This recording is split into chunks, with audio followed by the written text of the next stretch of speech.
ओम नमो भगवते वासुदेवाय नमः। प्रिय भक्तगणों, आज हम आपको मोहिनी एकादशी की व्रत कथा सुनाएंगे, जो सुनने मात्र से आपके जीवन में सुख समृद्धि और धन की वर्षा होगी। तो चलिए कथा को प्रारंभ करते हैं। हरे कृष्ण, ओम नमः शिवाय। आज हम आपको बहुत ही दुर्लभ एवं महत्वपूर्ण कथा सुनाते हैं। इस कथा को आप लोग बड़े प्रेम और प्रसन्न चित्त मन के साथ सुनिएगा। अगर आप इस चैनल पर नए हैं तो वीडियो को लाइक करके चैनल को सब्सक्राइब कर दीजिए। साथ ही कमेंट्स में ओम नमो भगवते वासुदेवाय नमः लिख दीजिए। वैशाख मास की मोहिनी एकादशी व्रत कथा का श्रवण कर रहे हैं। भगवान श्री कृष्ण से चैत्र माह में कृष्ण पक्ष में आने वाली बरूथनी एकादशी महत्व और कथा जानने के बाद राजा युधिष्ठिर भगवान श्री हरि से वैशाख माह की शुक्ल पक्ष को आने वाली एकादशी के बारे में जानने को उत्सुक हो उठे। युधिष्ठिर बोले, हे मधुसूदन, मैं आपके श्री मुख से बरूथनी एकादशी की व्रत कथा और अनुष्ठान सुनकर कृतार्थ हो गया। आप कृपा करके मुझे वैशाख माह के शुक्ल पक्ष को आने वाली एकादशी के बारे में विस्तार से बताएं। उस एकादशी को किस नाम से जाना जाता है और उसका महात्म्य क्या है, यह बताने की कृपा करें। प्रभु राजा युधिष्ठिर की बात सुन श्री कृष्ण अति प्रसन्न हुए और इस विषय पर आगे कहने लगे। हे कृष्ण, हे राजन, वैशाख माह के शुक्ल पक्ष में आने वाली एकादशी को मोहिनी एकादशी के नाम से जाना जाता है। यह एकादशी मनुष्य के सारे मोह बंधन को काट डालने वाली पाप नाशनी और मोक्षदायिनी एकादशी है। अब मैं आपको इसकी कथा सुनाता हूँ, जो महर्षि वशिष्ठ ने मेरे राम अवतार में मुझे कह सुनाई थी। अतः इसे ध्यान से सुने। एक समय की बात है, जब त्रेता युग में श्री राम अपना राज्याभिषेक होने के पश्चात प्रथम बार कुलगुरु महर्षि वशिष्ठ के आश्रम में उनसे मिलने जा पहुँचे।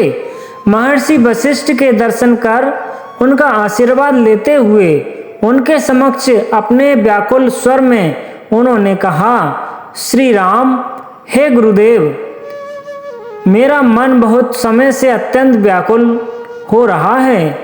वनवास काल में मैंने जो सीता का वियोग सहा है वो अत्यंत दुखदायी है। मन अभी तक उस दुख से पूर्ण रूप से उबर नहीं पाया है। मैं आपसे निवेदन करता हूँ कि आप मेरी इस समस्या का समाधान करें। कोई ऐसा व्रत बताने की कृपा करें जिससे मेरा मन सागर की तरह शांत हो और मैं अपने राजकार्य में कुशलता से अपना योगदान दे सकूं। महर्षि वशिष्ठ प्रभु श्री राम के वचन सुन उनके बखान करने लगे और महर्षि वशिष्ठ बोले, हे राम, तुम धन्य हो। तुमने जो वियोग सहा है वो आम मनुष्य के लिए मृत्यु के समान है, किंतु उस वियोग से उबरकर तुम अपनी प्रजा की सेवा हेतु मुझसे जो समाधान प्राप्त करने आए हो, उसमें मैं तुम्हारी अवश्य सहायता करूंगा। हे राम, तुम्हारी इस समस्या का समाधान एक परम हितकारी और मोक्षदायी व्रत में छुपा हुआ है। वो व्रत है मोहिनी एकादशी का व्रत। हे राम, वैसे तुम्हारे नाम से स्मरण मात्र से सभी जीवों के दुख पीड़ा दूर हो जाते हैं, किंतु जनहित के उपलक्ष्य में यह व्रत जो भी मनुष्य श्रद्धा पूर्वक करेगा उसके जन्म जन्मांतर के पाप नष्ट हो जाएंगे और वो सभी मोह बंधन से छूटकर भगवान विष्णु के परम धाम को प्राप्त होगा। इस व्रत से जुड़े एक कथा मैं आज तुमसे कहता हूँ, अतः तुम इसे ध्यान पूर्वक सुनना। सरस्वती नदी के तट पर भद्रापति नामक एक नगरी हुआ करती थी। घृतिमान नामक एक परम प्रतापी चंद्रवंशी राजा उस नगरी पर राज करता था। वह नगरी पूर्ण रूप से समृद्धि और धनी थी। उस नगरी में धन संपत्ति से परिपूर्ण और धर्म काज में अपना जीवन व्यतीत करने वाला धनपाल नामक एक वैश्य भी रहता था। वो अत्यंत पुण्यवान और परम विष्णु भक्त था। उसने अपने जीवन काल में अपने नगर और जनहित में अनेक भोजनालय, धर्मशालाएं, कुएं, सरोवर और प्याऊ की रचना की थी। मार्गों पर आम, नीम और जामुन आदि के वृक्ष भी लगवाए थे। धनपाल सुखी और समृद्ध होने के साथ साथ संतान सुख से भी परिपूर्ण थे। उन्हें 5 संतानें थी। सुमना, सुबुद्धि, मेधावी, सुकृति और दृष्ट बुद्धि। इन संतानों के 5वीं संतान दृष्ट बुद्धि अत्यंत दुराचारी और महापापी थी। वह वेश्यागमन, दुष्ट मित्रों की संगति में रहकर जुआ खेलता और पर स्त्री के साथ भोग विलास भी करता तथा राज, मद और मांस का सेवन करता था। इसी प्रकार के कुकर्मों से वो अपने पुण्यात्मा पिता के धन का व्यय करता था। पुत्र के इस कुकर्मों से पिता धनपाल अत्यंत दुखी थे। एक बार पुत्र धृष्ट बुद्धि मदिरा पान कर देर रात्रि घर आया और अपने राज पूज्य पिता का अपमान करने लगा। क्रोध में आकर पिता धनपाल से उसे घर से निकाल बाहर किया। घर से विमुख होकर उसने अपने शरीर पर धारण किए वस्त्रों और अलंकारों को बेचकर अपना जीवन निर्वाह किया। जब वो भी समाप्त हो गए तब उसके सभी संगी साथी और वेश्याएं उसे अकेला छोड़कर उसका अपमान कर चले गए। अब बिना धन और भूख प्यास से वो अति व्याकुल हो उठा। कोई सहारा ना मिलने पर अपने जीवन निर्वाह हेतु वो चोरी करने सीख गया। चोरी करते करते एक बार वह पकड़ा गया, किंतु नगर में उसके पिता के कारण एक पुण्यात्मा वेश्य के पुत्र जान उसे चेतावनी देकर छोड़ दिया गया। किंतु अपने दुष्ट कर्मों के कारण वो दोबारा फिर पकड़ा गया। इस बार नागजनों ने उसे राजा को सौंप दिया।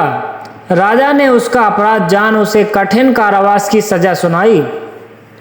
कारावास में उसे अत्यंत दुख प्राप्त हुआ और अंत राजा ने उसे अपने नगर से बाहर कर दिया।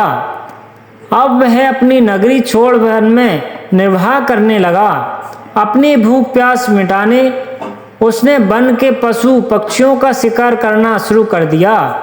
अब वह कुशल बहेलिया बन गया था और अपने धनुष और बाण से पशु और पक्षियों का आखेट कर उसे खाने लगा। एक दिन वह भूख प्यास से बेसुध होकर आखेट की तलाश में घूमता हुआ कौंडिन्य ऋषि में आ पहुंचा।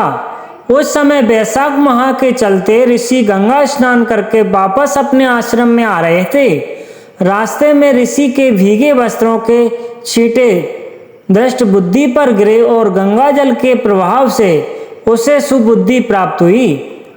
वह उसी क्षण कौंडिन्य ऋषि के आश्रम जाकर उनके श्री चरणों में गिर गया और कहने लगा, हे मुनि श्रेष्ठ, मैंने अपने जीवन काल में अत्यधिक पाप कर्म किए हुए हैं और उसके फल स्वरूप आज मेरी यह दशा है। मेरे पास कोई धन नहीं है और ना ही पर्याप्त अन्न। इस अवस्था में मेरा जीवन निर्वाह करना कठिन हो गया है। इन सभी दुखों के निवारण हेतु क्या आप मुझे कोई उपाय बता सकते हैं जिसमें मैं धन की आवश्यकता ना हो और उसमें अपने पाप कर्मों का प्रायश्चित कर सकूं? ऋषि ने दीन स्वर सुन अपने उच्च स्वर में कहा, हे वत्स, मैं जानता हूं तुमने अपनी क्षीण बुद्धि के कारण बहुत पाप कर्म किए हैं। उसके फल स्वरूप आज तुम्हारी यह दशा हुई है। अतः इस दशा में निवारण हेतु तुम्हें भगवान विष्णु की अति प्रिय एकादशी तिथि का व्रत रखना होगा। वैशाख माह के शुक्ल पक्ष में आने वाली मोहिनी एकादशी तुम्हारे पाप कर्मों से तुम्हें मुक्ति दिलाने हेतु अति उत्तम तिथि है। इस एकादशी व्रत करने से मनुष्य के मेरु पर्वत समान पाप भी क्षण भर में नष्ट हो जाते हैं और मनुष्य को सद्गति प्राप्त होती है। ऋषि कौंडिल्य के वचन सुन दृष्ट बुद्धि अत्यंत प्रसन्न हुई और बिना विलंब किए आने वाली मोहिनी एकादशी पर व्रत रखा और पूरे विधि विधान से भगवान श्री हरि की पूजा कर अर्चना की और द्वादशी के दिन सूर्योदय के बाद भगवान श्री हरि की आराधना करते हुए उस व्रत का समाधान और समापन किया।